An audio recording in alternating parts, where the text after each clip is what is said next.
Hello and welcome to SMS. तो आज बात करेंगे आईआरएफसी के बारे में, जो कि अभी भी पेनी स्टॉक्स के दाम पर ट्रेड कर रहा है। तो क्या आगे चलकर ये हमें आईआरसीटीसी, आरवीएनएल, इरकॉन इंटरनेशनल्स जैसे अदर रेलवेज के स्टॉक्स जैसे रिटर्न्स दे पाएगा?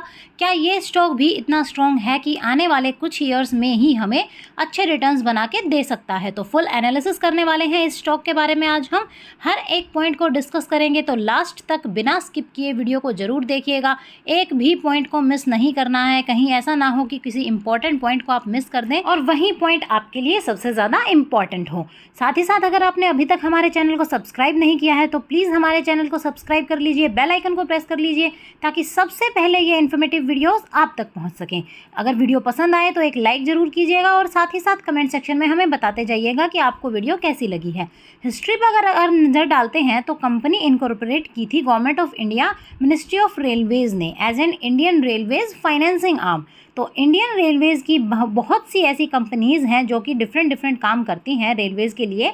लाइक कुछ ऐसे हैं जो ट्रैक लाइंस वगैरह के लिए काम करती हैं, कुछ कैटरिंग का काम करती हैं, कुछ रेलवेज़ के इलेक्ट्रिफिकेशन का, कुछ रेलवेज़ के अक्रॉस नेटवर्किंग वगैरह का काम करती हैं। और आईआरएफसी जो है वो रेलवेज़ के लिए फाइनेंसिंग का काम करती है। बिजनेस सेगमेंट के बारे में बात कर लेते हैं, क्योंकि किसी भी कंपनी में इन्वेस्टमेंट से पहले उस कंपनी का बिजनेस सेगमेंट जान लेना बहुत ही ज़्यादा इंपॉर्टेंट होता है। बहुत मैटर करता है कि कंपनी काम क्या करती है, क्योंकि अगर आपको ये ही नहीं पता कि कंपनी काम क्या करती है तो उसके फ्यूचर को कैसे जान पाएंगे आप, उसको एनालाइज कैसे कर पाएंगे आप। तो कंपनी का बात करें आरवीएनएल की, तो कंपनी का प्राइमरी बिजनेस जो है वो है leasing operations, lending operations and borrowing operations for railway sector.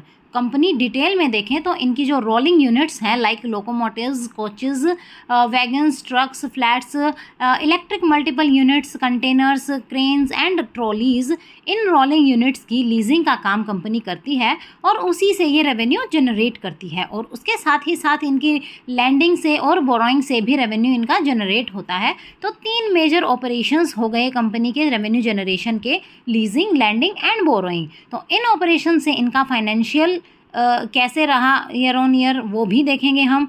But बात कर लेते हैं सबसे पहले एक इम्पॉर्टेंट पॉइंट की, जो कि है नॉन परफॉर्मिंग एसेट इनका एनपीए।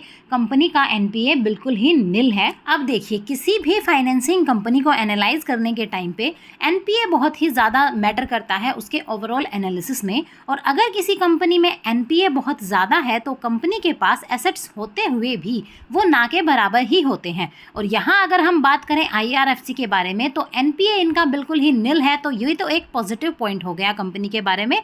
अगर इसके अलावा बात करें तो किसी भी कंपनी को एनालाइज करने के टाइम पर हम देखते हैं कि कंपनी का बिजनेस क्या है, प्रोडक्ट सेगमेंट क्या है उसका, उसके फ्यूचर में प्रोडक्ट की डिमांड क्या है और आने वाले 15 से 20 ईयर्स में कंपनी कितना अच्छे से सस्टेन कर सकती है। और बात करें आईआरएफसी के बारे में तो बिजनेस हमने इनका देख लिया, एनपीए इनका 0 है। और जहां तक सस्टेन करने की बात है तो जब तक रेलवे सेक्टर रहेगा आईआरएफसी भी रहेगी ही रहेगी। तो कंपनी सस्टेन कर सकती है फ्यूचर में, आने वाले 15 से 20 सालों में नो डाउट सस्टेनेबल कंपनी है। अब बात कर लेते हैं कंपनी के फंडामेंटल्स के बारे में भी। तो बात करें फंडामेंटल्स की तो कंपनी का शेयर प्राइस फिलहाल के लिए 33 रुपीज़ के आसपास ट्रेड कर रहा है। 52 वीक लो 19 रुपीज़ के आसपास, 52 वीक हाई 37 रुपीज़ इसका रहा।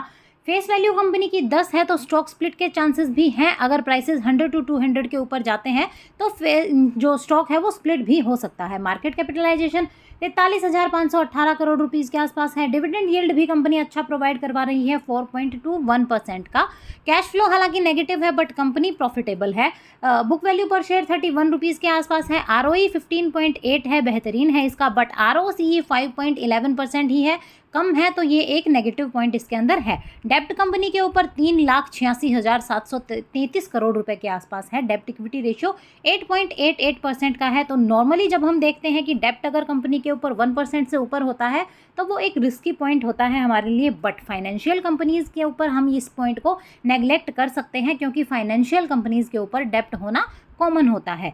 स्टॉक जो है वो ओवरऑल अंडर वैल्यूड आ रहा है। बट आरओसीई को अगर हम ध्यान में रखें तो बल्क में इन्वेस्टमेंट करने से हमें फिलहाल बचना चाहिए। डिविडेंड हिस्ट्री के बारे में भी बात करेंगे, बट फिलहाल बात कर लेते हैं कंपनी की शेयर होल्डिंग के बारे में।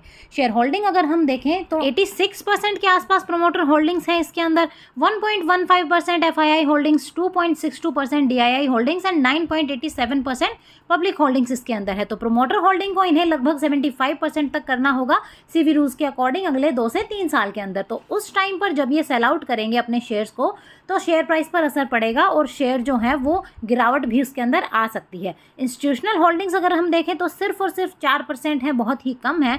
बट जब प्रोमोटर्स अपनी होल्डिंग्स को छोड़ेंगे तो हो सकता है कि इंस्टीट्यूशंस अपना इंटरेस्ट दिखाएं शेयर में और उस टाइम पर इंस्टीट्यूशनल होल्डिंग्स हमें इंक्रीमेंट होने को दिखे। अब अगर डिविडेंड हिस्ट्री पे नज़र डालें तो फरवरी 2021, नवंबर 2021, सितंबर 2022 और नवंबर 2022 को मिलाकर कंपनी ने हर साल कम से कम ₹2 के आसपास डिविडेंड प्रोवाइड करवाया है। तो डिविडेंड इन्वेस्टमेंट के पर्पज से भी अगर आप इन्वेस्टमेंट इसके अंदर करना चाहते हैं तो ये एक अच्छा ऑप्शन हो सकता है हमारे लिए। और बल्क इन्वेस्टमेंट करके अगर हम इसे डिविडेंड कंपनी के तौर पे भी अगर यूज़ करें तो एक अच्छा खासा डिविडेंड आपको हर साल इससे मिल सकता है। अच्छी खासी कमाई डिविडेंड से आपकी इस स्टॉक से हो सकती है। अब अगर एक नज़र फाइनेंशियल्स पर डालें तो कंपनी का revenue year on year growth में दिखाई दे रहा है। प्रॉफिटेबिलिटी भी कंपनी अपनी ग्रो कर रही है और प्रॉफिट बिफोर टैक्स भी ग्रोथ पाथ पर ही नजर आ रहा है। EPS भी कंपनी का इंक्रीज हो रहा है ईयर ऑन ईयर। मतलब सारे प्रॉफिटेबिलिटी पैरामीटर्स जो हैं उनमें कंपनी अच्छा ग्रोथ शो कर रही है। तो फाइनेंशियली कंपनी स्ट्रांग है और हम कह सकते हैं कि अच्छे रिटर्न्स देने का पोटेंशियल कंपनी रखती है हमें फ्यूचर में। अब अगर हम फ्री कैश फ्लो के बारे में भी बात करें तो फ्री कैश फ्लो कंपनी का year on year negative he show कर रहा है।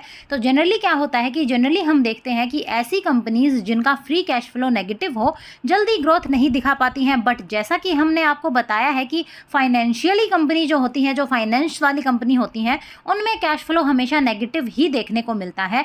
तो ये छोटे छोटे पॉइंट्स भी इन्वेस्टर्स को पता होने चाहिए किसी भी इन्वेस्टमेंट से पहले, क्योंकि आपने देखा है कि कैश फ्लो नेगेटिव है और आपको नहीं पता कि कंपनी फाइनेंस की है या NBFC है और या फिर कोई बैंक है, तो आप ये पॉइंट देखकर कि इसका कैश फ्लो नेगेटिव में है आप उसमें इन्वेस्टमेंट को स्किप कर देंगे। बट आपको ये नहीं पता होगा कि ऐसी कंपनीज़ के अंदर जनरली फाइनेंसिंग कंपनीज़ के अंदर कैश फ्लो जो है वो नेगेटिव ही होता है। ये एक आम बात है और इस छोटे से पॉइंट के चक्कर में आप अपनी इन्वेस्टमेंट को स्किप कर देते हैं और अच्छे रिटर्न्स को खो देते हैं। टेक्निकली अगर हम देखें तो 24 से 25 रुपए से कम स्टॉक जो है वो 34-35 रुपीज़ के आसपास जा चुका है पिछले कुछ ही टाइम में। और ये हम बता रहे हैं 1 डे कैंडलस्टिक चार्ट्स के अकॉर्डिंग। अगर बात करें 1 मंथ के हिसाब से तो यहाँ से गिरावट होती है अगर, तो स्टॉक आपको फिर से 25 रुपीज़ के आसपास ट्रेड करता हुआ मिलेगा और वहाँ ये आपको अच्छी बाइंग अपॉर्चुनिटी प्रोवाइड करवा सकता है।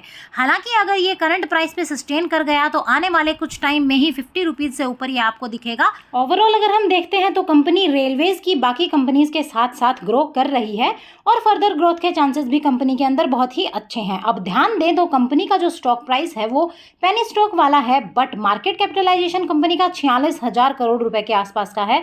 तो इसे देखते हुए स्टॉक बिल्कुल भी ऐसा नहीं लग रहा है कि पेनी स्टॉक है, हो सकता है ये। तो ये पॉइंट्स भी हमें नोट करने चाहिए एज ए रिटेल इन्वेस्टर। तो ओरिजिनली जो ये स्टॉक है वो पेनी स्टॉक की कैटेगरी में नहीं आता है बेस्ड ऑन मार्केट कैपिटलाइजेशन। और साथ ही साथ एक और इम्पोर्टेंट पॉइंट जो हमें इन्वेस्टमेंट के टाइम पे ध्यान रखना चाहिए कि अगर आप स्टॉक को बाय करते हैं तो आपको एक अच्छा एवरेज बनाने की जरूरत होती है। गुड एवरेज के साथ ही आप किसी भी स्टॉक में अच्छे रिटर्न्स ले सकते हैं। तो आज के लिए बस इतना ही। वीडियो को लाइक शेयर सब्सक्राइब जरूर कीजिएगा। अगर अभी तक हमारे चैनल को सब्सक्राइब नहीं किया है तो प्लीज़ हमारे चैनल को सब्सक्राइब कर लीजिए, बेल आइकन को प्रेस कर लीजिए ताकि सबसे पहले ये इन्फॉर्मेटिव वीडियोस आप तक पहुंच सके। आज के वीडियो के बारे में आपके क्या क्या राय हैं हमें कमेंट सेक्शन में जरूर बताइएगा और हमारा हौसला जरूर बढ़ाएं एक लाइक करके वीडियो को। Thank you, take care.